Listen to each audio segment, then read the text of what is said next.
চক্ষুটা বন্ধ করেন 2টা মিনিট সবাই। মনে করেন আপনি মারা গেছেন, অনুভব করেন, কল্পনা করেন আপনি মারা গেছেন। চোখ সবাই বন্ধ, কল্পনা করেন আপনি মারা গেছেন, আপনার মৃত্যু হয়ে গেছে। আপনার দেখে রঙিন পোশাক খোলা হচ্ছে, কেউ বা বাঁশঝাড়ে বাঁশ কাটার জন্য চলে গেছে, কেউ কবর খননের জন্য চলে গেছে, কেউ দৌড়ে চলে গেছে বাজারে সাদা কাফনের কাপড় কেনার জন্য। আপনার দেখে রঙিন পোশাক খুলে বড়ই পাতার গরম পানি দিয়ে গোসল করা দিতেছে।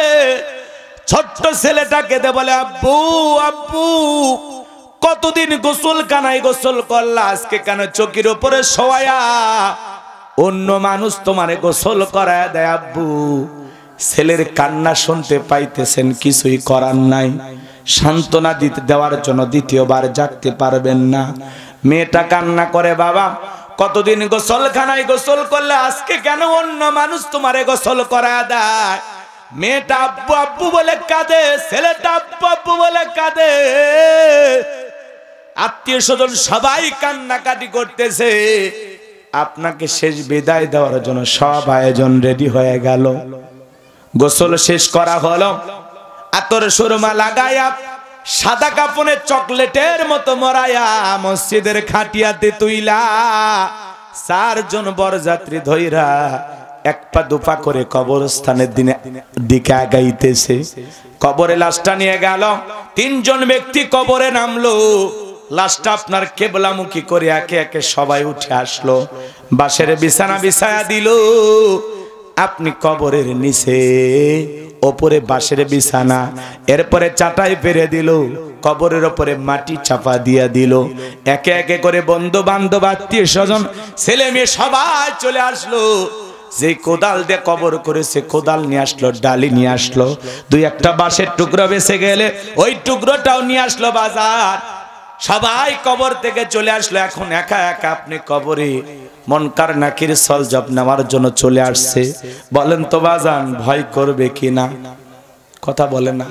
আল্লাহ তাআলা কি বলতেছেন? আল্লাযী খলাকাল মাউতা ওয়াল হায়াতা, যিনি সৃষ্টি করেছেন মৃত্যু আর জীবন, লিয়াবলুয়াকুম আইয়ুকুম আহসানু আমালা। আমি আল্লাহ পরীক্ষা করে দেখব আমলের দিক দিয়া কার আমল কত বেশি উত্তম, কার আমল কত বেশি সুন্দর।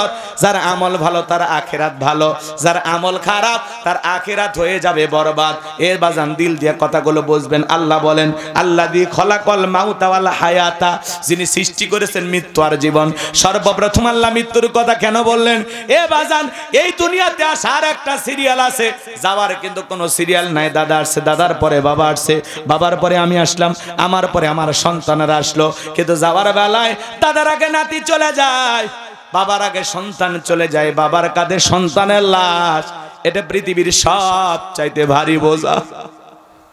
হে যুবক, একটা সন্তান দুনিয়াতে জন্ম নেবে 9-10 মাস আগে খবর পাওয়া যায়, কিন্তু একটা মানুষ দুনিয়া থেকে বিদায় নেবে 9 সেকেন্ড আগেও জানা যায় না কার কখনো কোথায় মৃত্যু আছে।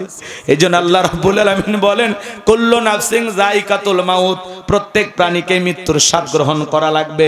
মৃত্যুর স্বাদ হলো 2 প্রকারের, মিষ্টি খাইলে যেমন মিঠা লাগে, নিম পাতা খাইলে যেমন তিতা লাগে। যারা ঈমানদার তাদের মৃত্যু বড় মিঠা। মায়ের কোলে শিশু যেমন দুধ পান করতে করতে ঘুমের মধ্যে চলে যায়, যারা ঈমানদার আল্লাহর নেককার বান্দা তারা তেমনি ভাবে দুনিয়া থেকে বিদায় নেবে, টেরও পাবে না। বলুন সুবহানাল্লাহ। আর যারা আল্লাহর অবাধ্য বান্দা, নাফরমান, আল্লাহর অবাধ্য গোলাম, ওরা যখন মৃত্যুবরণ করবে পা থেকে মাথা পর্যন্ত রুহটা ছোটাছুটি করবে। দেখেন না বাজান, কত মানুষ মৃত্যুর সময় পেশাব পায়খানা করে দেয়, কত মানুষ দেখেন না চোখটা বড় বড় করে গালি দিতে দিতে মারা যায়, কত মানুষ দেখেন না মৃত্যুর 6 মাস আগে জবান বন্ধ হয়ে যায়। সন্তানেরা শরবত বানায়া মুখে তুলে দেয় চামচ দিয়া, গালসি বেয়ে বেয়ে পড়ে যায়, খাওয়ারও শক্তি থাকে না। এ যুবক, মৃত্যুর যন্ত্রণা বড় কঠিন, মৃত্যু বড় ভয়ঙ্কর। মৃত্যু থেকে কেউ পালাইতে পারবে না। আল্লাহ বলেন আইনামা তাকুনু ইউদরিকুমুল মাউতু ওয়ালাউ কুনতুম ফি বুরুজিম মুশাইয়াদা। সূরা নিসার ৭৮ নম্বর আয়াত। আল্লাহ ডেকে বলেন যেখানে থাকো, যে অবস্থায় থাকো, মৃত্যু তোমাদেরকে ধরবেই। মৃত্যু থেকে পালানোর কোনো রাস্তা খোলা নাই। যুবক রে, সকালে মৃত্যু হবে না সন্ধ্যায় মৃত্যু হবে কেউ জানি না, সময়টা নির্ধারণ করা আছে, কিন্তু তোমার আমার জানা নাই। এই পৃথিবীর সকল ধর্মের মানুষ এই কথাটা সত্য বলে স্বীকার করে। জীবন যেহেতু আছে মৃত্যুর স্বাদ সবাইকে ভোগ করতে হবে। মৃত্যু হলো চিরন্তন সত্য কথা। বেঁচে আসি এটাও অস্বাভাবিক, মৃত্যু হবে এটাই স্বাভাবিক। সবাইকে মারা যেতে হবে। এই দুনিয়া থাকার জায়গা না, এই পৃথিবীতে কেউ থাকতে পারবে না, সবাইকে যাওয়া লাগবে বাজান। কার মৃত্যু কখন হবে আমরা কেউ জানি না। মৃত্যু বড় ভয়ঙ্কর, মৃত্যুর যন্ত্রণা বড় কঠিন। আল্লাহ নবী ইদ্রিস আলাইহিস সালামকে জিজ্ঞাসা করা হয়েছিল, ও আল্লাহ নবী ইদ্রিস, আপনার কাছে মৃত্যুর যন্ত্রণা কেমন মনে হয়েছিল? ইদ্রিস আলাইহিস সালাম ডেকে বলেন, জ্যান্ত ছাগলের গা থেকে চামড়া খসাইলে ছাগলের যেমন কষ্ট হয়, মৃত্যুর যন্ত্রণা আমার কাছে তেমনি কষ্টকর মনে হয়।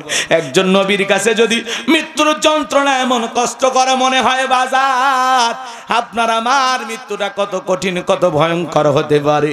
আল্লাহর পয়গাম্বার বিশ্বনবী অসুস্থ, নবী মাঝে মাঝে অসুস্থ হয়ে পড়তেছেন। নবীজির ইন্তেকালের পূর্বে নবীজির অসুস্থ এই দৃশ্য দেখার পরে ফাতেমা অজরে চোখের পানি ছেড়ে দিয়ে কান্না করেন। নবী ডেকে বলে, ফাতেমা, তোর চোখের পানি আমার সহ্য হয় না, মা আয় আয় তোর কানটা আমার মুখের কাছে লাগায়া দে। ফাতেমা নবীজির মুখের কাছে কানটা লাগায় দিলেন। নবীজি কি যেন বললেন, হযরতে ফাতেমার কান্না বন্ধ হয়ে গেল। আম্মা জান আয়েশা জিজ্ঞাসা করেন, আমার মেয়ে ফাতেমা, তোমার আব্বা জান কি এমন বলল মা, যার কারণে তোমার কান্নাটা বন্ধ হয়ে গেল?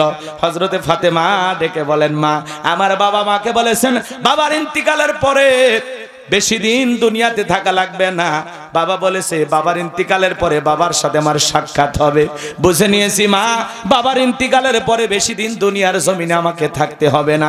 নবীর ইন্তিকালের পরে 5 থেকে 6 মাসের ব্যবধানে ফাতেমা ইন্তিকাল করেছিল। আমার ভাইয়েরা, আসমান থেকে জিবরাইল আসলেন, নবীকে সালাম দিলেন, আসসালামু আলাইকুম ইয়া রাসূলুল্লাহ, ইয়া হাবিবাল্লাহ, হুজুর আল্লাহ তাআলা আপনার শরীরের অবস্থাটা জানতে চেয়েছেন। নবী আমার ডেকে বলে, ও জিবরাইল, আগের চাইতে অনেকটা ভালো আছে আলহামদুলিল্লাহ। আল্লাহ জানার পরেও জানতে চায়, জানায়া দাও আমি আগের চাইতে ভালো আছি। কিছুক্ষণ পরে আবারও জিবরাইল আসলেন আর ডেকে বলে, নবী, আজকে আসমান থেকে আমি একা আসি নাই, আমার সাথে আরেকজন ফেরেশতা এসেছেন যার নাম হলো মালাকুল মউত। পৃথিবীর কারো বাড়িতে ঢোকার পারমিশন লাগে না নবী, আপনার অনুমতির অপেক্ষায় দাঁড়িয়ে আছে। নবীজি অনুমতি দিলেন, মালাকুল মউত ভিতরে প্রবেশ করে নবীকে সালাম দিলেন, আসসালামু আলাইকুম ইয়া রাসূলুল্লাহ, ইয়া হাবিবাল্লাহ, হুজুর ও নবী, আপনি যদি অনুমতি দেন তাহলে আপনার রূহটা আমি বের করব, আর আপনি যদি অনুমতি না দেন নবী, আমার আল্লাহ বলেছেন এক মুহূর্ত আর দেরি করবে না, যতদিন মনে চায় ততদিন আমার বন্ধু দুনিয়াতে থাকবে। বলেন আল্লাহু আকবার। ও নবী, আপনি অনুমতি দিলে আপনার রূহটা আমি বের করব। আমার নবী বলে, মালাকুল মউত আজকে যদি ফিরাইয়া দে আর কি কোনোদিন আসবে না। ডেকে বলে, নবী, যেহেতু জীবন আছে মৃত্যুর স্বাদ তো আপনাকেও একদিন ভোগ করাই লাগবে। আমার নবী বলে, তাহলে আর আসার দরকার না, আজকে তুমি তোমার দায়িত্ব পালন করতে পারো। জিবরাইল বলে, নবী, আল্লাহ তাআলা আপনার দিদারে ইন্তজাম করতেছেন। আমার নবী যখন মালাকুল মউতকে অনুমতি দিলেন, নবীজির রূহ মোবারক বের করার জন্য যখন মালাকুল মউত নবীজির বুকের উপরে হাত রেখে দিয়েছেন, নবীজি অঝরে চোখের পানি ছেড়ে দিয়ে কান্না করতে লাগলেন আর দেখে বলে, আজরাইল, আজরাইল রে, সহ্য করতে পারি না, তাড়াতাড়ি বুকের উপর থেকে হাতটা নামাইয়া নে। এ মালাকুল মউত, এই যদি হয় মৃত্যুর যন্ত্রণা, আমার উম্মতেরা সহ্য করতে পারবে না। মৃত্যুর আগে উম্মতের কথা বলে না, কেমন নবী পাইছে। মালাকুল মউত ডেকে বলে, নবী, বিশ্বাস করেন এই পৃথিবীর সবচাইতে কম কষ্ট দিয়া আপনার রূহটা আমি বের করার চেষ্টা করতেছি। আমার আল্লাহ বারবার বলেছেন, মালাকুল মউত রে, এমন একজন মানুষের রূহ বের করার জন্য আজকে যাবি যেই মানুষটাকে আমি আল্লাহ বড় বেশি ভালোবাসি। আমার বন্ধুর সাথে যেন বেয়াদবি না হয়। বিশ্বাস করেন গো নবী, এই দুনিয়ার সব চাইতে কম কষ্ট দিয়া আপনার রূহটা বের করার চেষ্টা করতেছি। আমার নবী ডেকে বলে, মালাকুল মউত, এই যদি হয় মৃত্যুর যন্ত্রণার সব চাইতে কম কষ্ট, না জানি আমার উম্মতের কত বেশি কষ্ট হবে।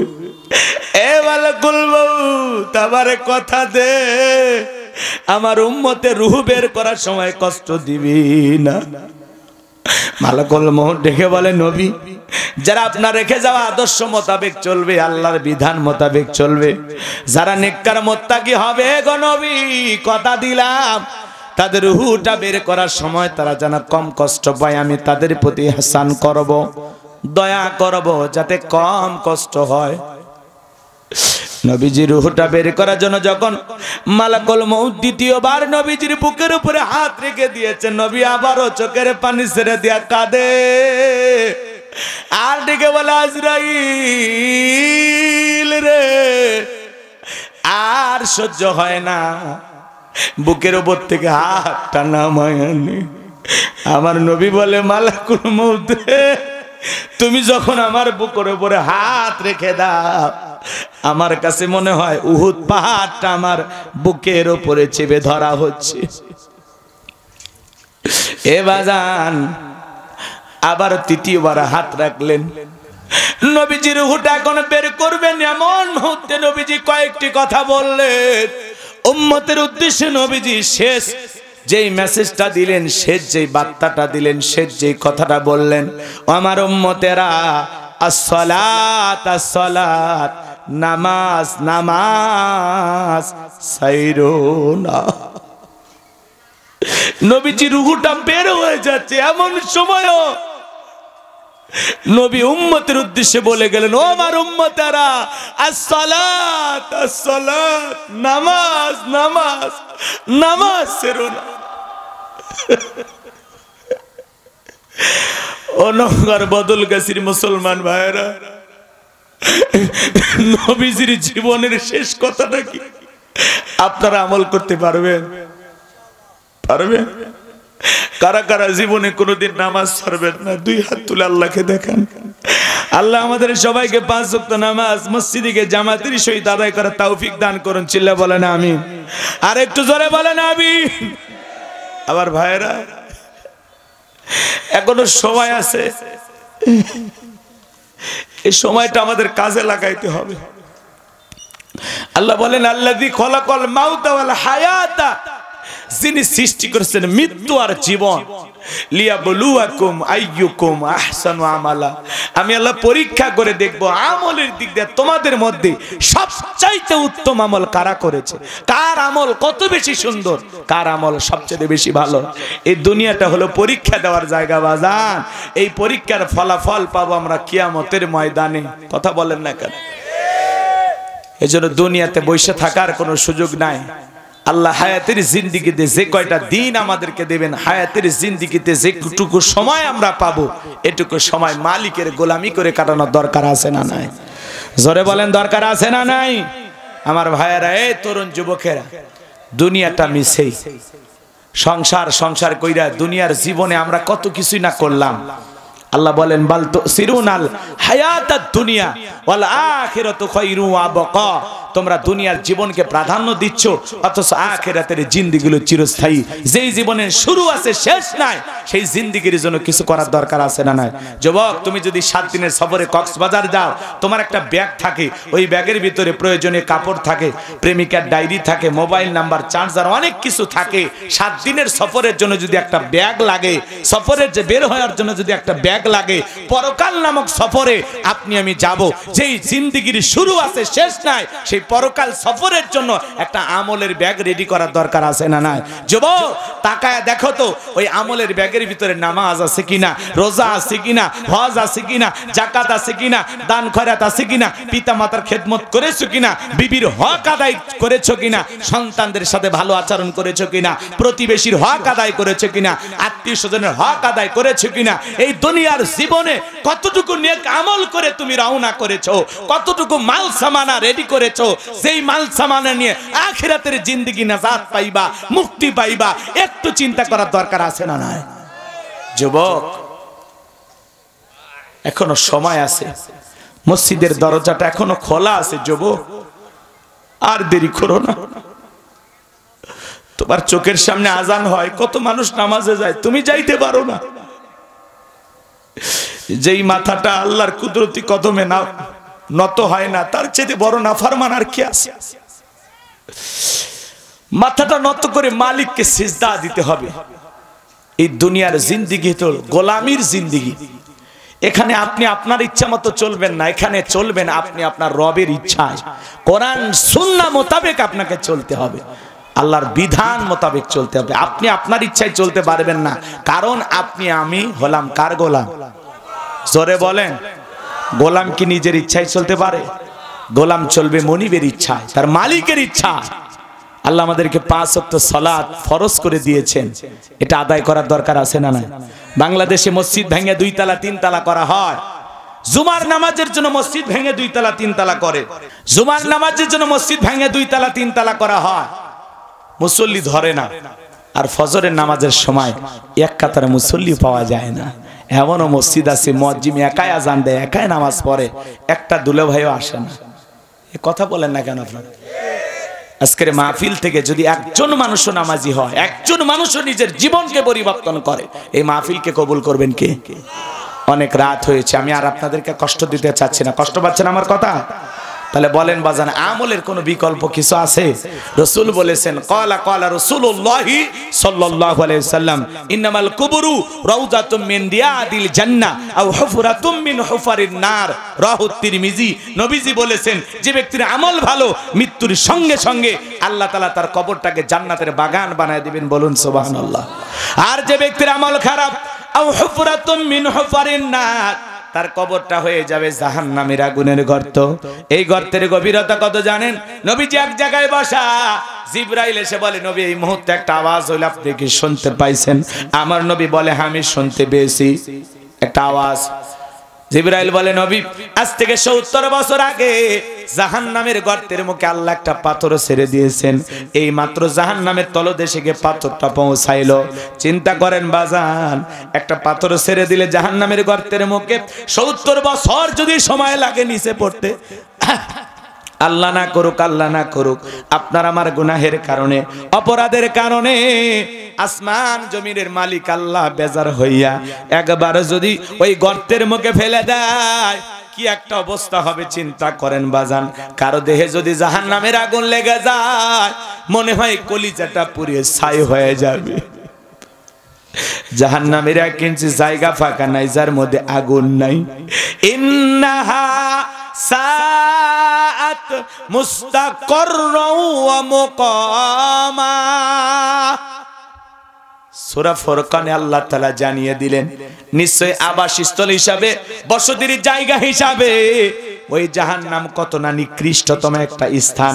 জাহান্নাম সুখের জায়গা না, ওইটা হলো যন্ত্রণার কারখানা। সেই জাহান্নাম থেকে বাঁচার জন্য আমল করার দরকার আছে না নাই? কবরের ঘরটা রে যুবক, বড় কঠিন একটা ঘর।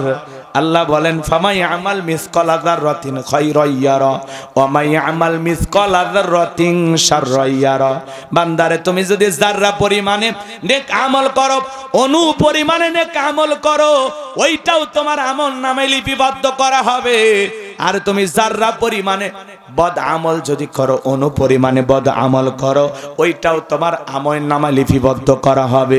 আর যারা গুনেন একবার অন্ধকারে কবরে যাবে, ওই কবরের ডানের মাটি বামে চলে যাবে, বামের মাটি ডানে চলে যাবে, এমন জোরে চাপ দেবে বাজার, এক পাজরের হার অন্য পাজরে ঢুকে যাবে। কবরে থাকা অন্ধ ফেরেশতা চোখে দেখে না, কানে শোনে না, হাতুড়ি দিয়ে আঘাত করবে, দেহটা চূর্ণ বিচূর্ণ হয়ে যাবে। কবরে থাকা বিষাক্ত সাপ একবার যদি সবল মারে, 70 হাত মাটির নিচে দেহটা চলে যাবে।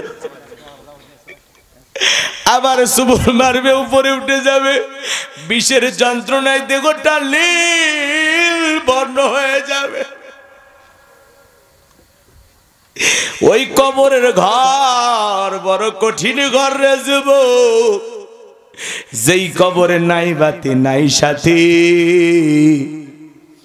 নাই জানালা নাই দরজা, কি হবে ওই অন্ধকার কবরে? কি হবে তোমার? 2টা মিনিট বালিশে মাথা রেখে একবার চিন্তা করো যুবক, এই মুহূর্তে যদি তোমার নিঃশ্বাসটা বন্ধ হয়ে যায়, আজকে রাতে যদি তোমার মৃত্যু হয়ে যায়, কি নিয়ে যাইবা? চক্ষুটা বন্ধ করেন 2টা মিনিট সবাই, মনে করেন আপনি মারা গেছেন, অনুভব করেন, কল্পনা করেন আপনি মারা গেছেন, চোখ সবাই বন্ধ, কল্পনা করেন আপনি মারা গেছেন, আপনার মৃত্যু হয়ে গেছে, আপনার দেখে রঙিন পোশাক খোলা হচ্ছে, কেউ বা বাজারে বাঁশ কাটার জন্য চলে গেছে, কেউ কবর খননের জন্য চলে গেছে, কেউ দৌড়ে চলে গেছে বাজারে সাদা কাফনের কাপড় কেনার জন্য। আপনার দেখে রঙিন পোশাক খুলে বড়ই পাতার গরম পানি দিয়ে গোসল করা দিতেছে, ছোট্ট ছেলেটাকে দে বলে, আব্বু আব্বু কতদিন গোসল কানায় গোসল করলা, আজকে কেন চকির উপরে শোয়া? অন্য মানুষ তোমারে গোসল করায় দেয় আব্বু। ছেলের কান্না শুনতে পাইতেছেন, কিছুই করার নাই, সান্ত্বনা দিতে দেওয়ার জন্য দ্বিতীয়বার জাগতে পারবেন না। মেয়েটা কান্না করে, বাবা কতদিন গোসলখানায় গোসল করলে, আজকে কেন অন্য মানুষ তোমারে গোসল করায় দেয়? মেয়েটা আব্বু আব্বু বলে কাঁদে, ছেলেটা আব্বু আব্বু বলে কাঁদে, আত্মীয় স্বজন সবাই কান্নাকাটি করতেছে। আপনাকে শেষ বিদায় দেওয়ার জন্য সব আয়োজন রেডি হয়ে গেল। গোসল শেষ করা হলো, আতর সুরমা লাগায়া সাদা কাপনে চকলেটের মতো মরায়া মসজিদের খাটিয়াতে তুইলা 4 জন বরযাত্রী ধইরা 1 পা 2 পা করে কবরস্থানের দিকে আগাইতেছে। কবরে লাশটা নিয়ে গেল, 3 জন ব্যক্তি কবরে নামলো, লাশটা আপনার কেবলামুখী করে একে একে সবাই উঠে আসলো, বাঁশের বিছানা বিছায়া দিল। আপনি কবরের নিচে, ওপরে বাঁশের বিছানা, এরপরে চাটাই পেরে দিল, কবরের ওপরে মাটি চাপা দিয়া দিল।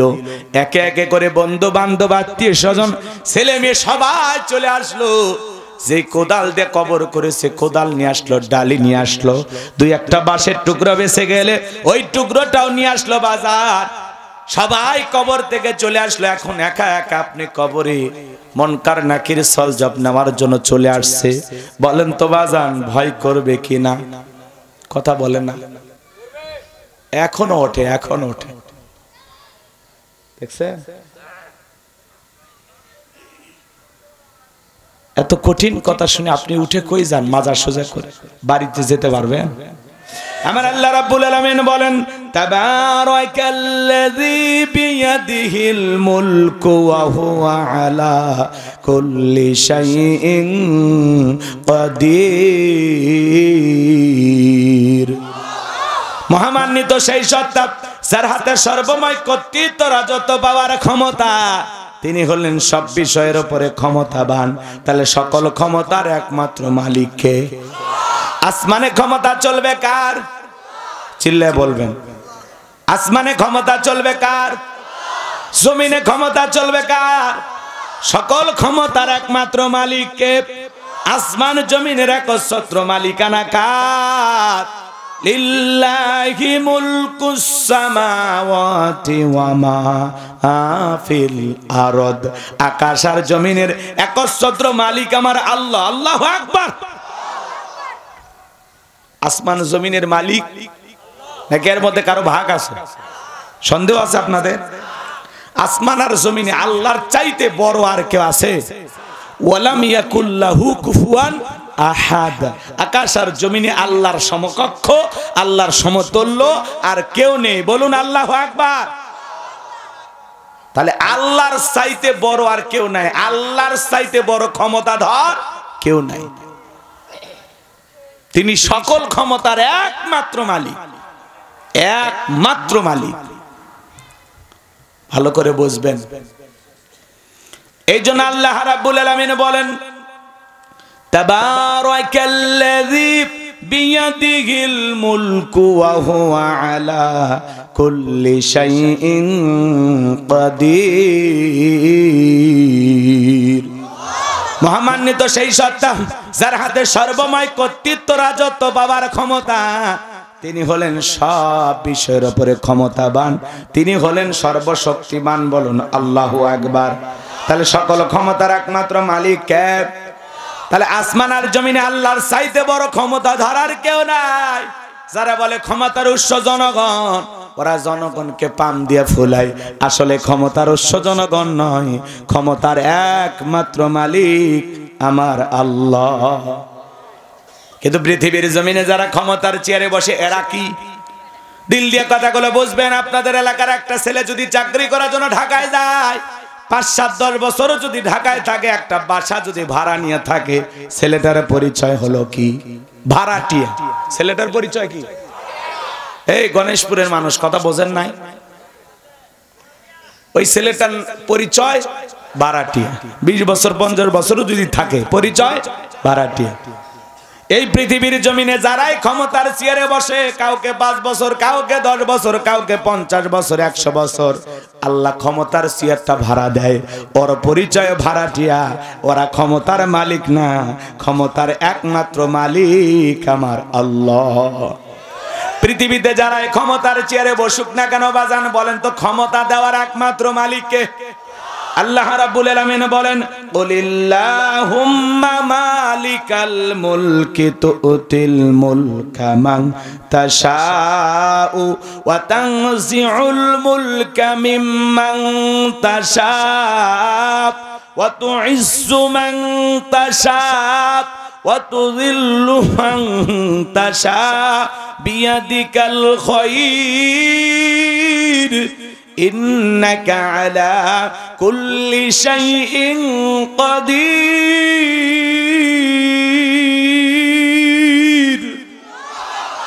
সূরা আলে ইমরান আয়াত নাম্বার ২৬। আল্লাহ রাব্বুল আলামিন জানায়া দিলেন, রাজত্ব দেওয়ার মালিক আমি আল্লাহ, ক্ষমতার চেয়ারে বসানোর মালিক কে? ক্ষমতার চেয়ারে বসাইলে লোকটাকে সম্মান দেওয়া হয় এমনটা নয়। ক্ষমতার সম্মান দুইটা ভিন্ন জিনিস। এই পৃথিবীর জমিনে অনেক মানুষকে ক্ষমতার চেয়ারে বসাইয়াও বেয়াদবি করার কারণে, দাম্ভিকতা অহংকার করার কারণে জুতার বাড়ি খাওয়াইয়া ক্ষমতার চেয়ার থেকে বিদায় করছেন। তিনি কে?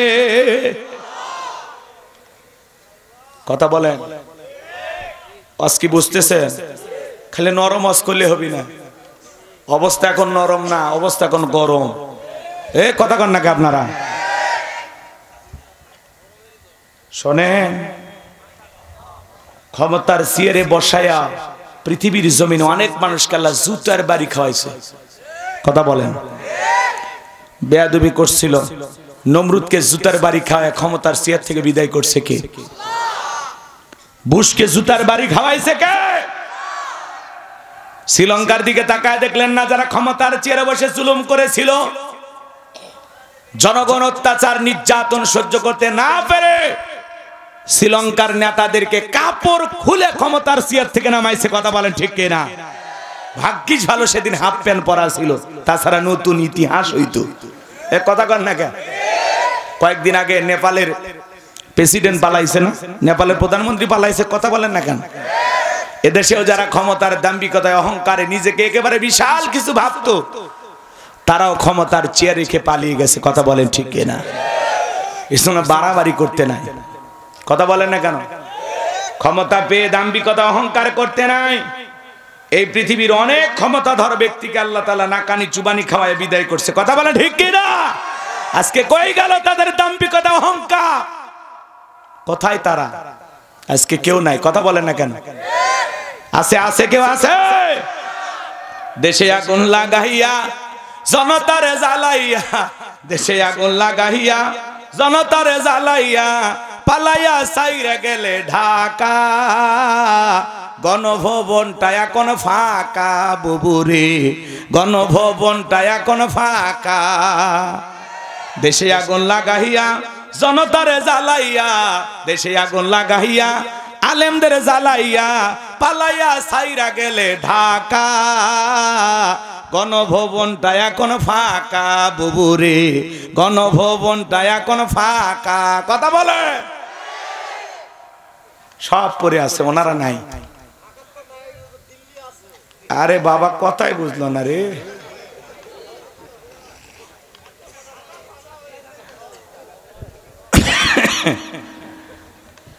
সাইরা গেছে ঢাকা, দিল্লিতে করছে দেখাই তো, তো বুঝছি।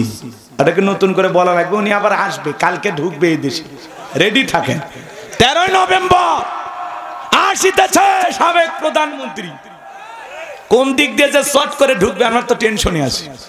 তবে দেশের মানুষ দেশে আসুক, মেয়ে মানুষ, তার উপর আবার বিধবা, কতদিন বাইরে থাকবে, আসুক না ভাই।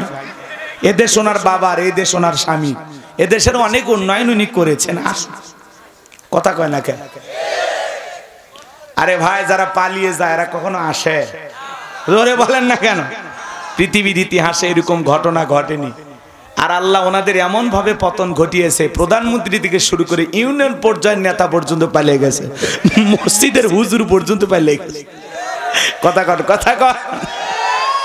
এরা আসবে না, এগুলো এমনি মাঝে মাঝে একটা আতঙ্ক সৃষ্টি হবে, কারণ একেবারে সব তো চলে যায়নি, কিছু তো আসেই। কথা কর না কেন?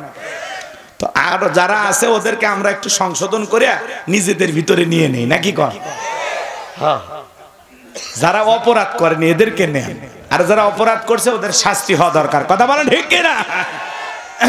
ওয়াজ কি চলবে কিছু সময় নাকি অনেক সময় চলবো? লিল্লাহি তাকবীর। তাহলে বলেন রাজত্ব দেওয়ার মালিক কে? ক্ষমতার চেয়ারে বসানোর মালিক কে? আবার ক্ষমতা কেড়ে নেওয়ার মালিক কে? যে আল্লাহ ক্ষমতার চেয়ারে বসায় সম্মান দিয়া বেয়াদবি করলে সে আল্লাহ আবার থাপ্পড় মেরে চেয়ার থেকে নামায়া দেয়। কথা বলেন ঠিক কিনা? এরপর আল্লাহ রাব্বুল আলামিন বলেন ওয়া তুইজ্জু মান তাশাউ ওয়া তুযিল্লু মান তাশা। সম্মান দেওয়ার মালিক কে? সম্মান দেওয়ার একমাত্র মালিক আল্লাহ। আল্লাহ রাব্বুল আলামিন বলতেছেন সম্মান দেওয়ার মালিক কে? বলেন। সম্মান দেওয়ার মালিক আমার আল্লাহ। আবার লাঞ্ছিত করার মালিক কে?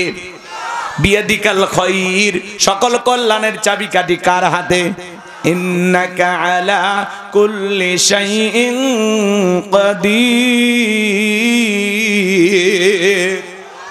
আর তিনি হলেন সর্বশক্তিমান, তিনি হলেন সব বিষয়ের উপরে ক্ষমতাবান, সকল ক্ষমতার একমাত্র মালিক। আল্লাহু আকবার বলেন। এই পৃথিবীর জমিন আল্লাহ রাব্বুল আলামিন চারজন মানুষকে পুরো পৃথিবীর ক্ষমতা দিয়েছিলেন। জোরে বলেন কয়জন? আরে ভাই পুরো পৃথিবীর ক্ষমতা দূরের কথা, ছোটখাটো পাতি নেতার গরম এলাকায় থাকা যায় না। কয় আমারে চিনিস? আমি অমুক নেতার আপন খালাতো বোন, তার ছোট মেয়ে বিয়ে করেছি, কি হাইব্রিড পরিচয় আছে না নাই? আমার নবীর জামানায় এরকম একজন ব্যক্তি ছিল, গোত্রীয় লিডার, দলপতি বলা হইতো। আমার ভাইয়েরা নবীজি হিজরত করে মদিনায় চলে গেছেন। মক্কার কাফিরদের কেনে রাসূলের কোনো মাথা ব্যথা নাই। রাসূল আপন গতিতে ইসলামের দাওয়াত, কালেমার দাওয়াত দিয়ে চলতেছেন।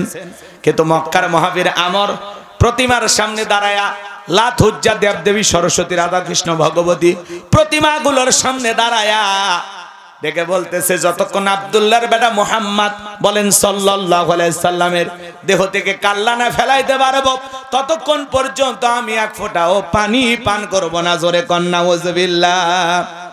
আমার নবীর দেহ থেকে কাল্লা ফেলাইতে চায়, বলেন তো বাজান আমার নবী কি আর পাকা ধানে মই দেছে? আর বাড়িতে চুরি করতে গেছে? আপনার আমার নবীর কি কোনো অপরাধ আছে? নবীর কোনো অপরাধ নাই। নবী কালেমার দাওয়াতে ইসলামের প্রচার প্রসার করে, এক আল্লাহর পথে মানুষকে আহ্বান করে। এটাই কাফেরদের সহ্য হইতো না।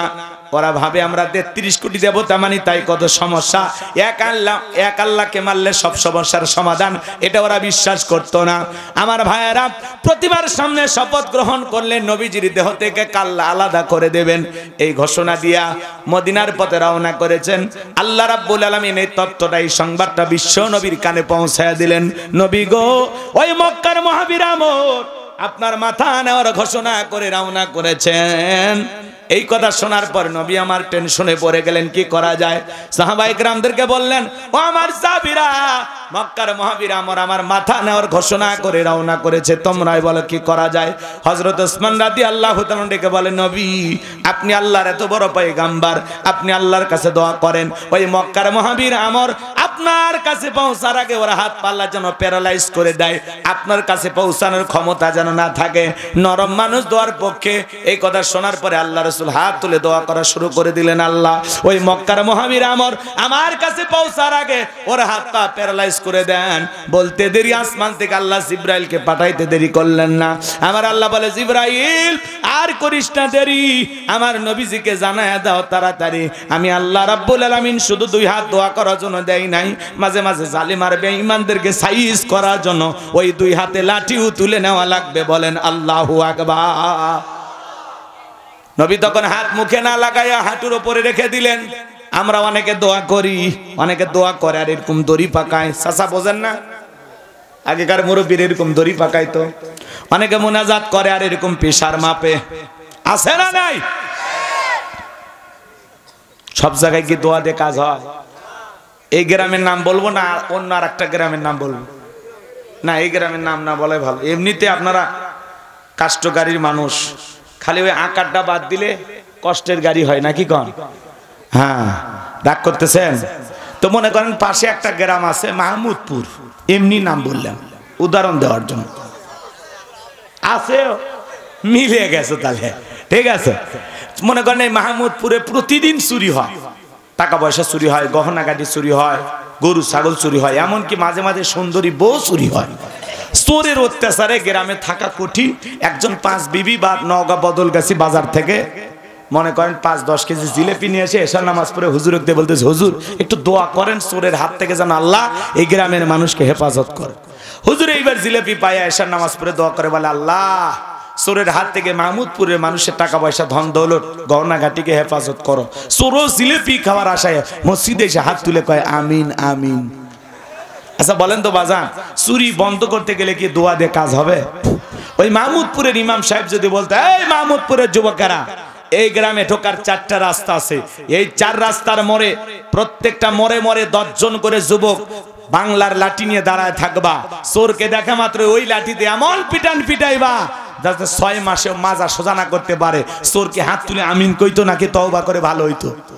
তাহলে চুরি বন্ধ করতে গেলে মুনাজাত দিয়ে বন্ধ হবে না, চুরি বন্ধ করতে গেলে লাগবে আল্লাহর আইন। কথা বলে ঠিক কিনা?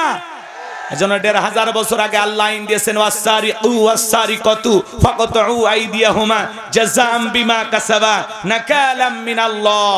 সূরা মায়েদার 38 নম্বর আয়াতে আল্লাহ আইন দিয়েছেন, চোর পুরুষ হোক আর নারী হোক, আল্লাহর বিধান, আল্লাহর ফয়সালা। অপরাধ যদি প্রমাণিত হয় চোরের হাত কেটে দাও।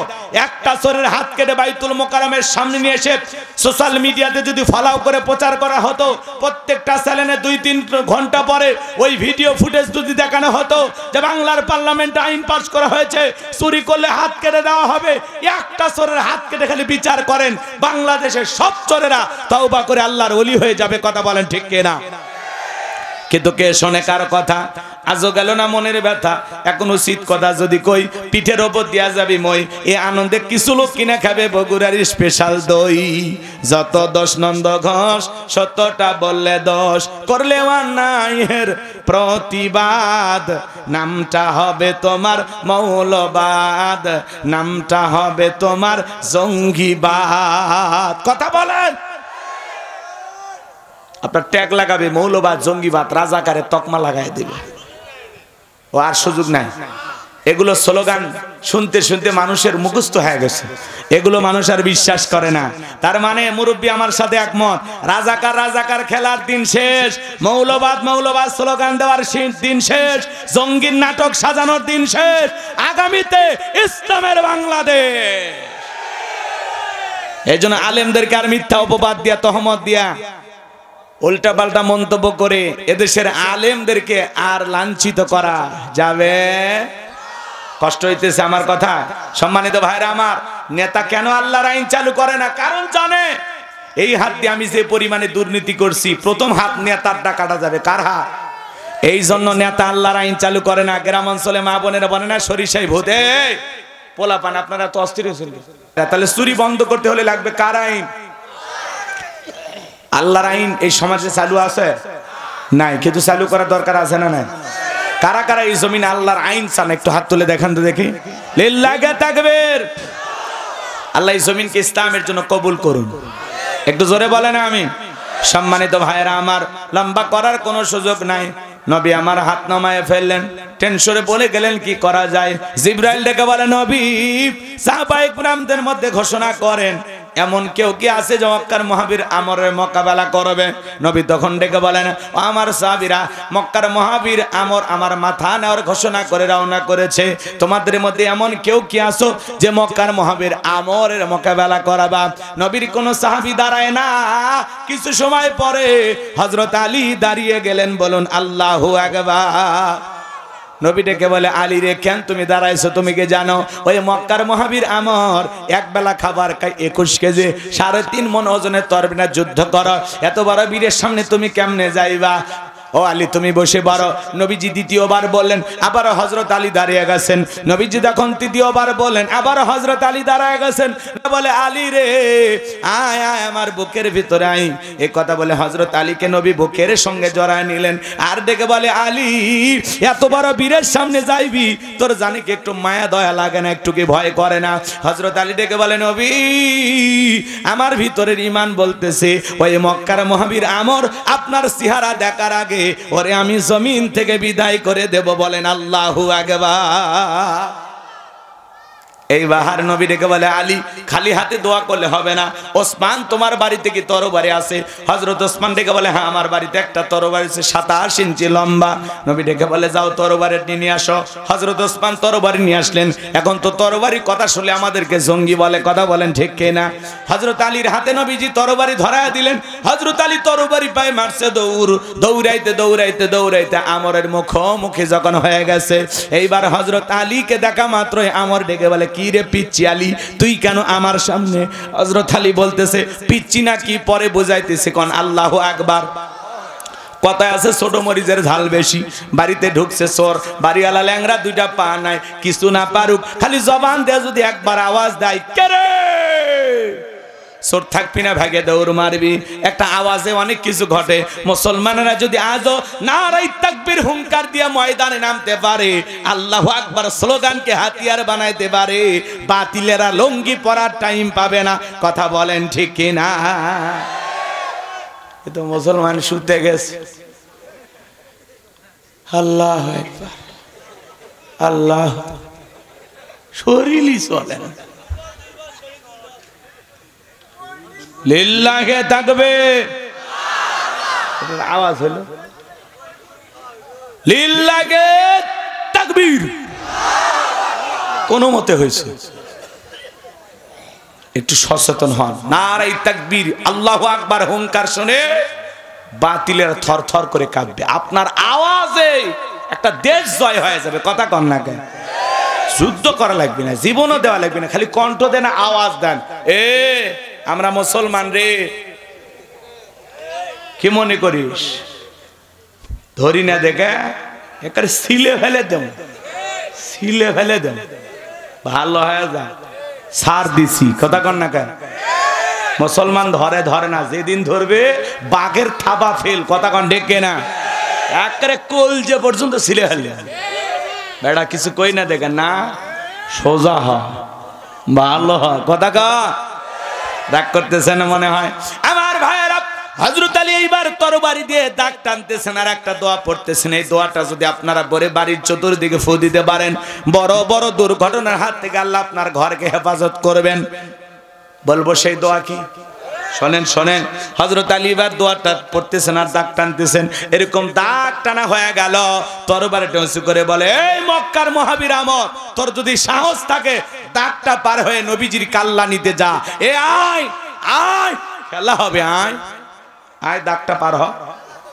আল্লাহু আকবার বলে।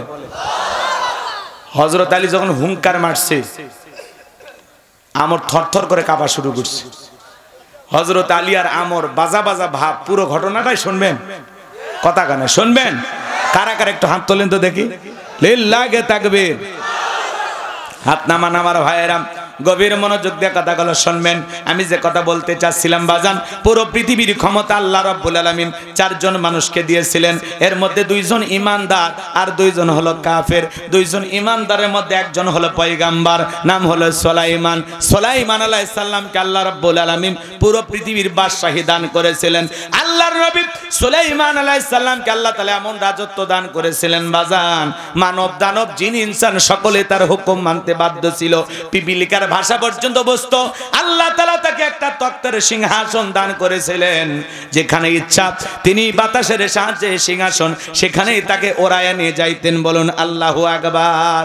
এখন জাহাজ গাড়ি হাওয়ায় চলে, ওগো কলেরই বিধান।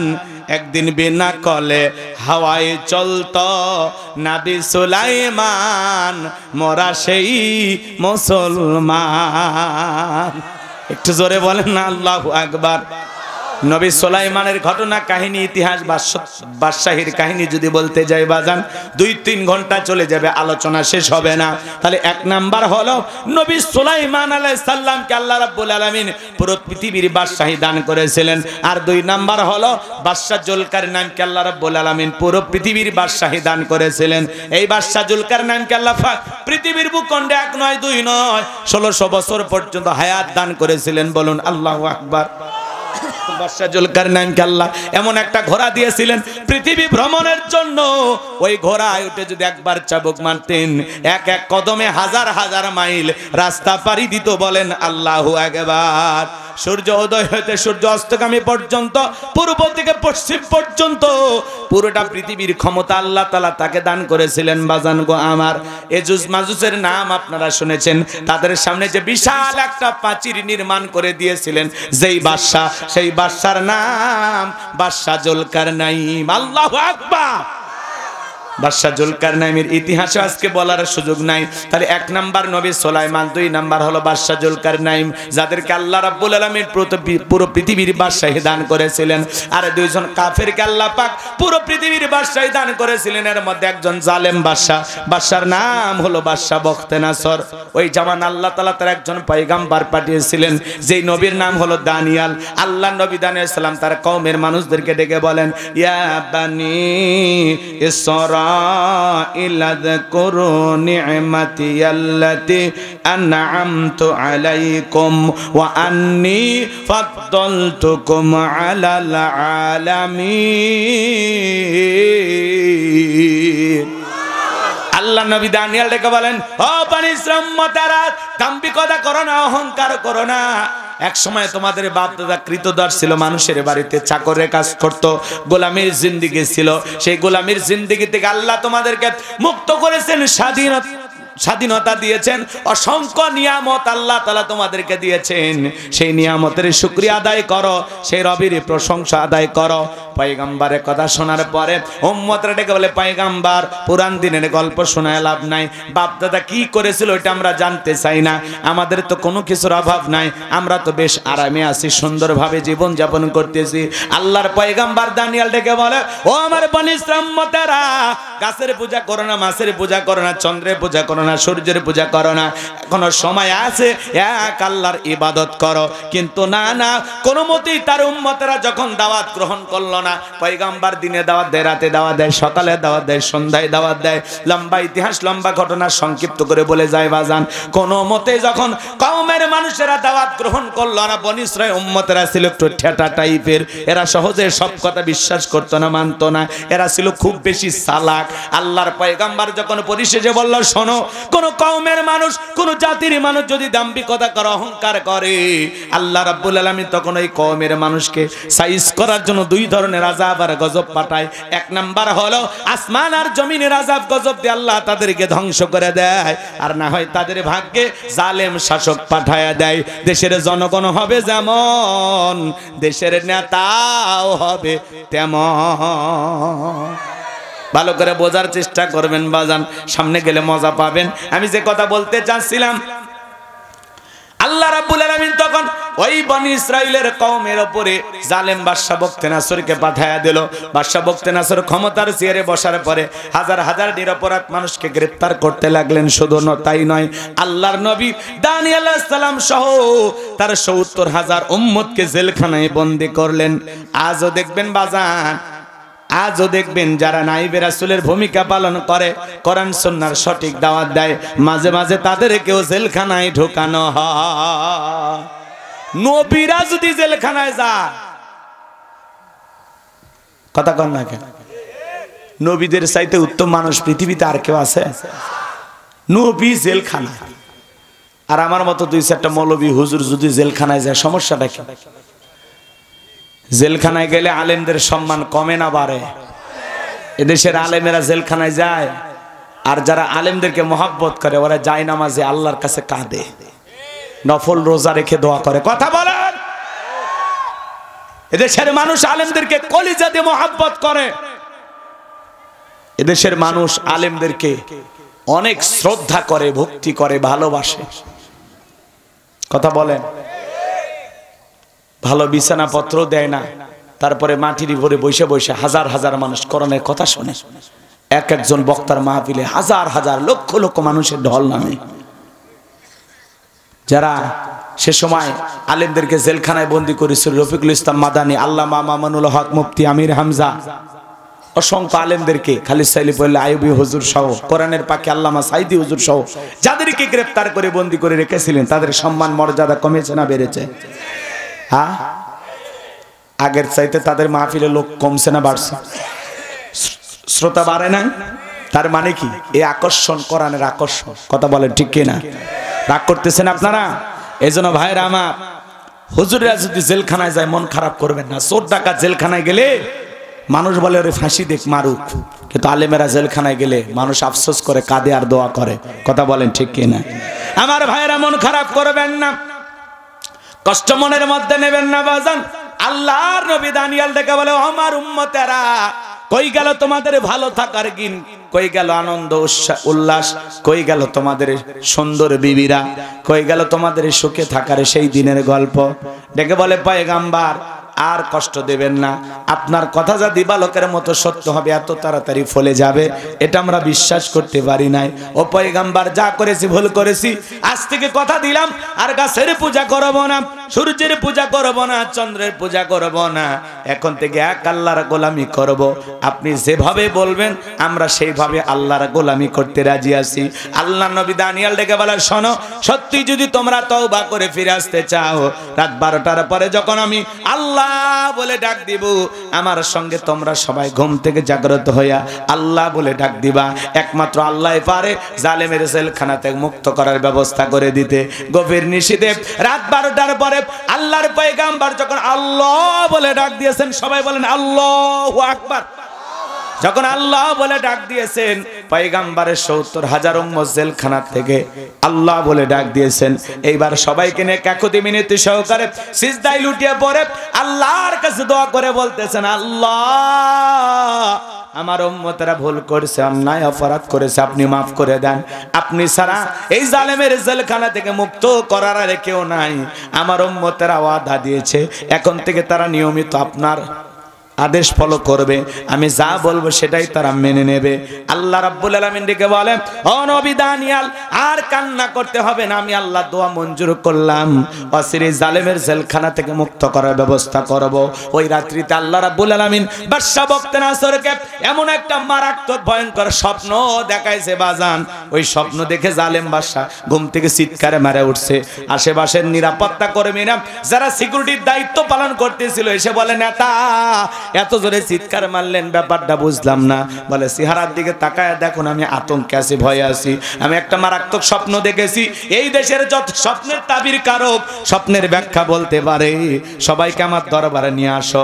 পরের দিন সকালবেলা সমস্ত স্বপ্নের তাবির কারক, স্বপ্নের ব্যাখ্যা বলতে পারে এমন ব্যক্তিদেরকে বাদশার দরবারে নিয়ে আসা হলো। বাদশা বখতে নাসর যখন স্বপ্নের কথা বলতে যাবে, ওই মুহূর্তে আল্লাহ রাব্বুল আলামিন বাদশার মাথার মেমোরিতে থাকা সমস্ত স্বপ্নের কথা নিয়ে যায় আল্লাহ নবী দানিয়েল আলাইহিস সালামের মেমোরিতে সেভ করে দিলেন। বলুন আল্লাহু আকবার। হে যুবক, একটা মোবাইলে যা আছে শেয়ারের মাধ্যমে আর একটা মোবাইলে যদি পার করা যায়, তাহলে বাদশার মাথার মেমোরিতে থাকা স্বপ্নের কথাগুলো নবীর মাথায় ঢুকানো আল্লাহর পক্ষেও সম্ভব কিনা? এইবার বাদশা বকতে নাসর যখন স্বপ্নের কথা বলতে যাবে, গতকাল রাত্রে কি যেন স্বপ্ন দেখলাম আর বলতে পারে না, স্বপ্নের কথা ভুলিয়ে দিয়েছেন তিনি কে? এইবার বাদশা মুহূর্তের মধ্যে ডায়লগ পরিবর্তন করে বলে, শোনো, গতকাল রাত্রে স্বপ্নে কি দেখেছি, এই স্বপ্নের ব্যাখ্যা কি হবে, দুইটাই তোমাদেরকে বলা লাগবে, না হলে আমি তোমাদেরকে ছাড়বো না। জনগণ ডেকে বলে, বাদশায় তো পাগলামি কথা, স্বপ্নের কথা আপনি বলবেন আর আমরা স্বপ্নের ব্যাখ্যা দেব, কিন্তু আপনার স্বপ্নে কি দেখেছেন এইটা তো আমাদের পক্ষে বলা সম্ভব নয়। বাদশা কি স্বপ্নে দেখেছে দেশের জনগণকে জানে। কথা কন না কেন? এত অস্থির হয়েছেন কেন? সময় মতো আমরা ছেড়ে দেবো, একেবারে ফজরের নামাজ পড়তে যেন কষ্ট হয় এমন তো করবো না, তার আগে আমরা ছেড়ে দেবো ইনশাআল্লাহ। একটা তাকবীর দেন, লিল্লাহে তাকবীর। শোনেন শোনেন, সামনে গেলে মজা আছে। আচ্ছা, বাদশাহ স্বপ্নে কি দেখেছে দেশের মানুষ জানে?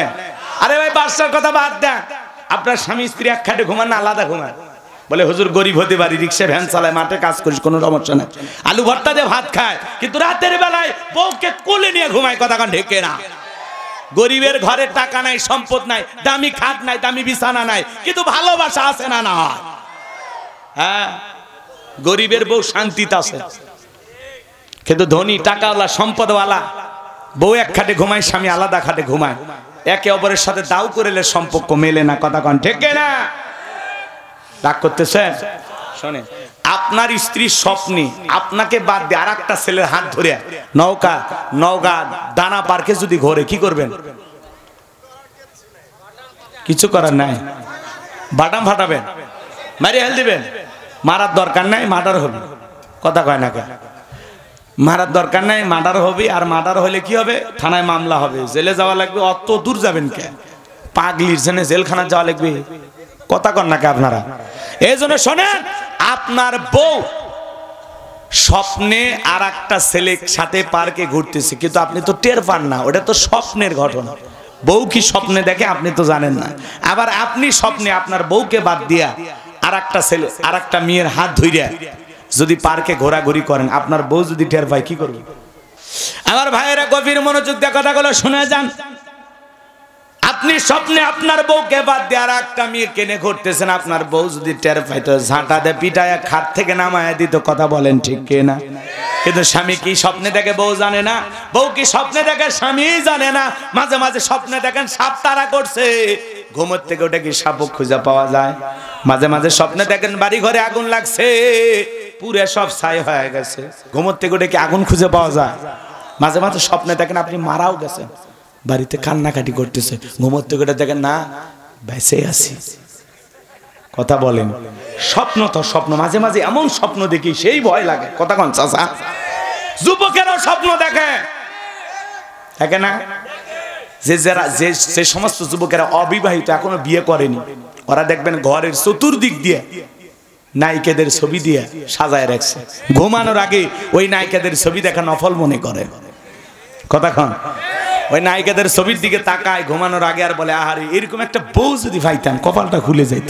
ঘুমের ঘরে দেখে ওই নায়িকার বুকের ওপর। কথা কন ঠিক? এই যুব সমাজ তরুণ তরুণীদেরকে নষ্ট করার যে মূল অস্ত্র, তার নাম হলো মোবাইল। কথা বলে না কেন? বর্তমান সমাজের মানুষকে নষ্ট করছে কি? মোবাইল। এই মোবাইলের ওজন কম, কিন্তু মোবাইলের মাধ্যমে পাপের ওজনটা অনেক বেশি। কথা বলেন? যুবক যুবতী ঘরের দরজা বন্ধ করে রাতের আধারে একা একা কম্বলের ভিতরে, ল্যাপের ভিতরে উল্টা পাল্টা ভিডিও দেখতেছে। সেই আছে না? আজকে যুব সমাজকে নষ্ট করছে মোবাইল। বাজান, মোবাইলের ওজন কম, কিন্তু মোবাইলের মাধ্যমে পাপের ওজনটা অনেক বেশি। এই মোবাইল আজকে আমাদের জীবনের ঘন্টার পর ঘন্টা সময় নষ্ট করতেছে। কথা বলেন? কথা বলেন? দেশে মোবাইল আইছে, চিঠি বন্ধ হইয়াছে, দিওয়ানা বানাইছে, পোলা মাইয়ার মনের কথা ভাসে বাতাসে। ও দেখো পোলা পানের মন বাদা ফেসবুকে, এখন মোবাইলে চ্যাটিং কইরা কাটায় সারাক্ষণ। এই মোবাইল পাইয়া দেখো রমজানের মাইয়া এই মোবাইল পাইয়া দেখো মদনের মাইয়া কি কাণ্ড ঘটাইছে স্বামী সংসার রাইখা নাকি পলায়া গেছে স্বামী সন্তান রাইখা নাকি পালায়া গেছে দুই বাচ্চার মা চার বাচ্চার মা পরকীয়া প্রেম করে আরেকটা ছেলের হাত ধরে পালিয়ে যায় যে নারী স্বামী রেখে সন্তান রেখে আরেকটা পর পুরুষের হাত ধরে পালিয়ে যেতে পারে ওটা নারী জাতির কলঙ্ক ওটা ডাইনি ওটা রাক্ষসী মহিলা কেমনে পারলি মা ও বোন কেমনে পারলা স্বামী রেখা আরেকটা পর পুরুষের হাত ধরতে কেমনে পারলি দুই তিনটা বাচ্চা এদের কথা তোর মনে হইল না কথা কর না কে নষ্ট গাড়ি ঠিক করা যায় কিন্তু নষ্ট নারীকে ঠিক করা যায় না চরিত্রহীন নারীকে এই সমাজের কোনো পুরুষ ভালোবাসতে পারে না কথা বলে টেকেরা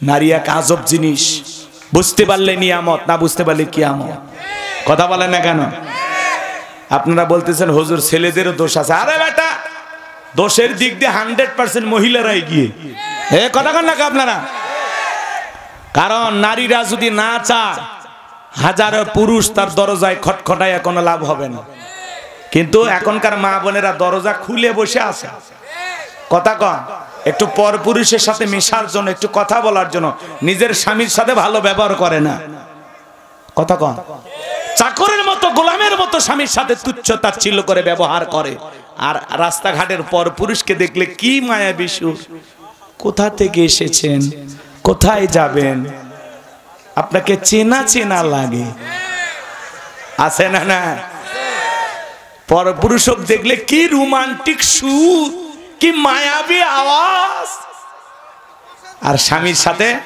সরব তো ভাল লাগে না জীবনটা জ্বালায় মারছে তোর মতো পুরুষের সাথে বিয়ে হয় কপাল পুড়ছে রে কপাল পুড়ছে আমার কথা কন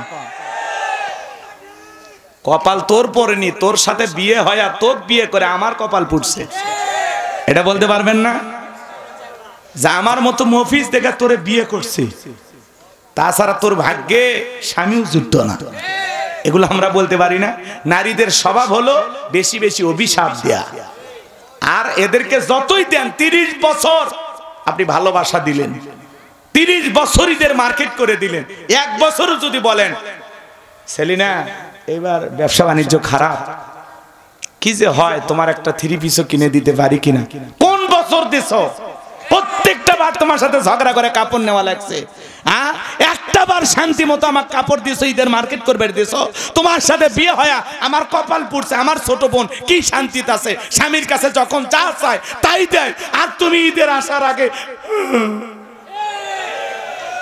আপনি তখন চুপ রে কিস্তি তুলে হলে তো মার্কেট করে দেবো চুপ তোর কথা শুনে মনে হয় আমি ফাঁসি দিয়ে মরম দেখেছেন না কত স্বামী আত্মহত্যা করে মারা যাচ্ছে খালি বইয়ের কষ্টের কারণে সেদিন এক মুয়াজ্জিম মসজিদে ইমামতি করে বইয়ের জ্বালা যন্ত্রণা সহ্য করতে না পারে একটা মুয়াজ্জিম ইমামতি করে সেই হুজুরে মরছে যদিও এই পদ্ধতিটা ঠিক না কথা বলেন না কেন নিজের প্রতি জুলুম করা যাবে না আত্মহত্যা করে মৃত্যুবরণ করা যাবে না তাহলে তো নিজেকে জাহান্নামে নিয়ে গেলেন কি দরকার বউ ডিস্টার্ব করতেছে 3টা কথা বলে দেন 1 2 3 যা বাপের বাড়ি চলে যা কথা কন না কেন তাই বলে বাচ্চা কাচ্চা আছে এইভাবে ডিস্টার্ব করেন না কারণ ওই বাচ্চাগুলোকে আবার দেখবে কে কথা কি বুঝতে পারতেছেন তাহলে এই পরকীয়ার অভিশাপে আমাদের সমাজটা পুরো শেষ হয়ে যাচ্ছে হাজার হাজার নারী পুরুষ এখন পরকীয়ার প্রেমে আসক্ত কথা বলেন ঠিক কিনা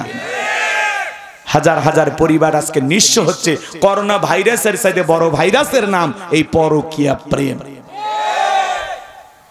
শুধু নারীদের দোষ দেব না পুরুষেরও দোষ আছে এই যুবক তোমাকেই বলছি তোমাদেরকে বলছি তোমার স্ত্রীর সাথে যদি কেউ পরকীয়া প্রেম করে মাইনে নেবা যারা কথা কয় না এরা মনে ভালোবাসা শেয়ার করবে এই আপনি কি দুর্বল পুরুষ তাহলে একটু জোরে বলেন না কেন আপনার স্ত্রীর সাথে কেউ পরকীয়া প্রেম করলে মাইনে নেবেন আপনার বোনের সাথে মায়ের সাথে চাচির সাথে খালার সাথে ও আপনার পরিবারের কারোর সাথে পরকীয়া প্রেম করলে আপনি মানবেন না তাহলে আপনি যার সাথে পরকীয়া প্রেম করতেছেন সেটাও তো কারো না কারো স্ত্রী, কারো না কারো মেয়ে, কারো না কারো মা।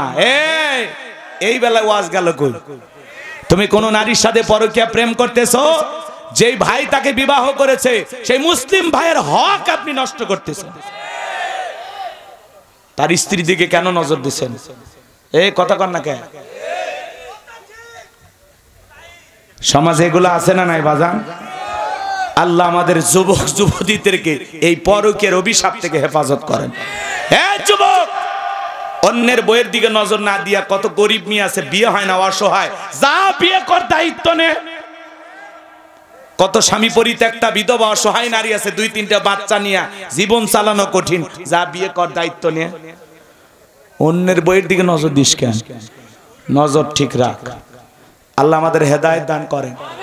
এটা জোরে কোন আমিন। আল্লাহ বলেন কুল্লিল মুমিনিনা গুদ্দুনা মিন আবসারিহিম, মুমিন পুরুষের দৃষ্টি থাকবে নিচের দিকে। কথা বলেন না কেন? হেঁটে গেল আর আরামসে তাকায় আছেন, খবর আছে আপনার? হ্যাঁ, আবার স্লোগান দেয়, পরে না চোখের পলক, কি তোমার রূপের ঝলক। তোমার ঝলকানি কবরে গেলে পিটায় ঠান্ডা করবে। কথা কোন ঠিক কিনা? আল্লাহ হেদায়েত দান করেন। জোরে বলেন আমিন। আর একটা নেশা হলো টিকটক ভিডিও। কথা কন না? ছেলে মেয়ে সবাই এখন টিকটক ভিডিও করে, আছে না নাই? দেশে টিকটক আসিয়া সব গেল ভাসিয়া, সিদ্দিক সোরা নায়ক হইছে আইডি খুলিয়া, হিরো আলম নায়ক হইছে আইডি খুলিয়া। হিরো আলম চেনেন না? বগুড়ার হিরো আলম কয়েকদিন আগে বউক তালাক দিয়েছে, দিয়ে দুধ দিয়ে গোসল করছে। সেই রিয়া মনি নাকি এখন ওর বিরুদ্ধে মামলা করছে। এখন হিরো আলমের বিরুদ্ধে গ্রেফতারি পরোয়ানা জারি হয়েছে। যখন তখন হিরো আলম সাহেবকে নাকি গ্রেফতার করতে পারে। তাহলে চিন্তা করেন, এই হিরো আলম কত আলোচনা আসলো, নির্বাচন করতে গিয়ে মার খায়, বইয়ের হাতে মার খায়, বউ তালাক দিয়ে দুধ দিয়ে গোসল করে, আবার সেই হিরো আলমকে নাকি গ্রেফতার করা হবে। আলোচিত একজন ব্যক্তি, বাপরে বাপ, এই দেশের মানুষ চেহারা যেমনই হোক সেও নাকি হিরো আলম। কথা কর, কথা কর। এরা কি করে? টিকটক ভিডিও বানায়, বিভিন্ন ভিডিও বানায়, সোশ্যাল মিডিয়াতে ছাইরা কন্টেন্ট তৈরি করে পাবলিকের কাছে ভাইরাল হয়ে গেছে। এখন এই যুবক হিরো আলমের সাথে দেখা হলে কয়, প্লিজ ভাই একটা সেলফি। কথা না? এখন হিরো আলমকে গ্রেফতার করে যদি জেলখানায় নিয়ে যায়, জেলখানায় যায় সেলফি তুইল। রাগ করতেছেন নাকি আপনারা? তাহলে এই টিকটক আমাদের সমাজকে খাইছে। কথা বলে ঠিক কিনা? দেশে টিকটক আসিয়া সব গেল বাসিয়া, সিদ্দিক সোরা নায়ক হইছে আইডি খুলিয়া, হিরো আলম নায়ক হইছে আইডি খুলিয়া। এই মোবাইলে হাই কি জাদু আছে ভাই, পোলা পান বুঝাছে, পড়ালেখা তুইলা রাখছে সপ্তম আকাশে। এখন আর পড়াশোনা ভালো লাগে না, মন বসে না, পড়ার টেবিলে মন চলে যায় ফেসবুকের প্রেম বাগানে। কথা কয়, যুবক যুবতী নষ্ট হয়ে গেল বাজান, তরুণ তরুণী নষ্ট হয়ে গেল। এজন্য আপনি যদি আপনার সন্তানদেরকে ভালো বানাইতে চান, কোন ছেলে মেয়ের হাতে টাচ মোবাইল দেয়া যাবে না। সন্তানদের হাতে অভিভাবক হিসাবে কোন টাচ ফোন কিনে দেবেন না। মনে থাকবে তো ইনশাআল্লাহ? সম্মানিত ভাইরা আমার, যে কথা বলতে চাচ্ছিলাম বাজান, তাহলে বাদশাহ স্বপ্নে কি দেখেছে দেশের জনগণ জানে না। এইবার বাদশাহ ডেকে বলে, কেন তোমরা নাকি গায়েব জানো? আমি স্বপ্নে কি দেখেছি এই গায়েবের খবর কি তোমাদের কাছে নাই? বলেন তো বাজান, আল্লাহ ছাড়া পৃথিবীর কোনো মানুষ কি গায়েব জানে? সমাজে বড় বড় ভণ্ড পীরের আবির্ভাব ঘটে, যারা মাঝে মাঝে বলে আমি অমুক পীর। পৃথিবীর কোনো মানুষ গায়েব না জানলেও আমি জানি। যেই পীর সাহেব বলবে আমি গায়েব জানি, ওই পীরকে ধরে নিয়ে যায় অন্ধকার রুমে আস্তা তারে পিটাইয়া ছেড়ে দিবেন, আর বলবেন গায়েবী মার দিলাম, কারো কাছে বলবি না।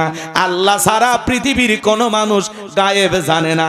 যদি কেউ দাবি করে আমি গায়েব জানি, নিঃসন্দেহে একটা ভণ্ড। এমনও দরবার আছে নামাজ নাই, রোজা নাই। কথা বলেন না কেন? ভণ্ড পীরের দরবার আছে না নাই? আপনাদের এলাকায় নাই? ডুগি তবলা বাজায়া নারী পুরুষ একত্রে জিকির করে আছে না নাই? ভাই পানির ভিতর জ্বললে বাতি ঝড় বাতাসেও নেবে না। ল্যাংটা বাবার মুরিদ হইলে নামাজ রোজা লাগে না। যে পীর সাহেব বলবে নামাজ রোজা লাগে না, ওরা পীর না টাটকা শয়তান। এই পৃথিবীর এমন কোন নবী রাসূল নাই যে নবী রাসূল সালাত আদায় করে নাই। আর আপনার পীর বলতেছে নামাজ পড়া লাগবে না, সিজদার মতো একটা সিজদা দিবি, জান্নাত পার হয়ে জাহান্নামের গেটে পড়বি। এজন্য বাজান ওই তালা বাবা, সালা বাবা, লাউ বাবা, কদু বাবা, শিকল বাবা, গামছা বাবা, ওই ভণ্ডদের কাছে যাওয়া যাবে না। ভণ্ড পীর যেখানে, আমরা নাই সেখানে। আল্লাহ বলেন অকুনু মাস সাদিকিন, তোমরা সত্যবাদীদের সঙ্গী হও। যে পীরের পা থেকে মাথা পর্যন্ত নবীর সুন্নত দিয়ে ঢাকা, যার চেহারার দিকে তাকাইলে আল্লাহর কথা স্মরণ হয়। পীর ছিল শাহজালাল, খানকাই পীর, রাজপথে বীর, নারায় তাকবীর হুঙ্কার দিয়েছে, গৌর গোবিন্দ পালাইতে বাধ্য হয়েছে। কথা বলেন ঠিক কিনা? আল্লাহওয়ালা এই জমিনে ছিল, আছে, থাকবে, কিন্তু আমাদের ভালো আল্লাহওয়ালা দরকার। কথা বলেন ঠিক কিনা? সামনের দিকে যাই বাজান, মনের মধ্যে কষ্ট নেবেন না। এইবার বাদশাটাকে বলে শোনো, 7 দিনের আলটিমেটাম দিলাম, এই 7 দিনের মধ্যে আমি স্বপ্নে কি দেখেছি স্বপ্নের ব্যাখ্যাও বলতে হবে, না হলে 7 দিন পরে আমি তোমাদের সবাইকে শুলিতে চড়াবো, ফাঁসি দিয়ে মারবো। জনগণ ডেকে বলে বাদশাহ 7 দিন কেন, 7 বছর সময় যদি আমাদেরকে দেন, আপনি স্বপ্নে কি দেখেছেন এটা আমাদের পক্ষে বলা সম্ভব নয়। জেলার জেলখানা দিয়ে ঘুরতেছে, পয়গম্বর ডেকে বলে জেলার, দেখে মনে হয় টেনশনে আছেন। জেলার সব ঘটনা খুলে বললো। আল্লাহর নবী দানিয়েল ডেকে বলে যাও তোমার বাদশার কানে খবর পৌঁছায় দাও, তোমার বাদশা স্বপ্নে কি দেখেছে, এই স্বপ্নের ব্যাখ্যা কি হবে, দুইটাই আমার জানা আছে। জোরে কোন মারহাবা। আপনারা কি পুরো ঘটনাটা শুনবেন? একটু হাত তুলে দেখেন তো কারা কারা। লিল্লাহি তাকবীর, হাত নামান বাজান। তাহলে আল্লাহ রাব্বুল আলামিন বলেন তাবারাকাল্লাযী বিয়াদিহিল মুলকু ওয়া হুয়া আলা কুল্লি শাইইন কাদির। মহামান্বিত সেই সত্তা যার হাতে সর্বময় কর্তৃত্ব, রাজত্ব পাওয়ার ক্ষমতা। তিনি হলেন সর্বশক্তিমান, সবকিছুর উপরে একমাত্র ক্ষমতাবান তিনি কে? ভালো করে বুঝবেন বাজান। পররাতে আল্লাহ রাব্বুল আলামিন বলেন আল্লাযী খালাকাল মাউতা ওয়াল হায়াতা লিয়াবলুয়াকুম আইয়ুকুম আহসানু আমালা ওয়া হুয়াল আজিজুল গফুর। আর একটু জোরে বলেন আল্লাহু আকবার। এই আয়াতের জন্য কি 10টা মিনিট আপনাদের কাছে আছে? এখনো ওঠে, এখনো ওঠে। যাক, অনেক কথা বলছি, যতটুকু হয়েছে আল্লাহ হেদায়েত দান করেন।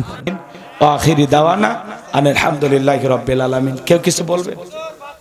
কি বলবে?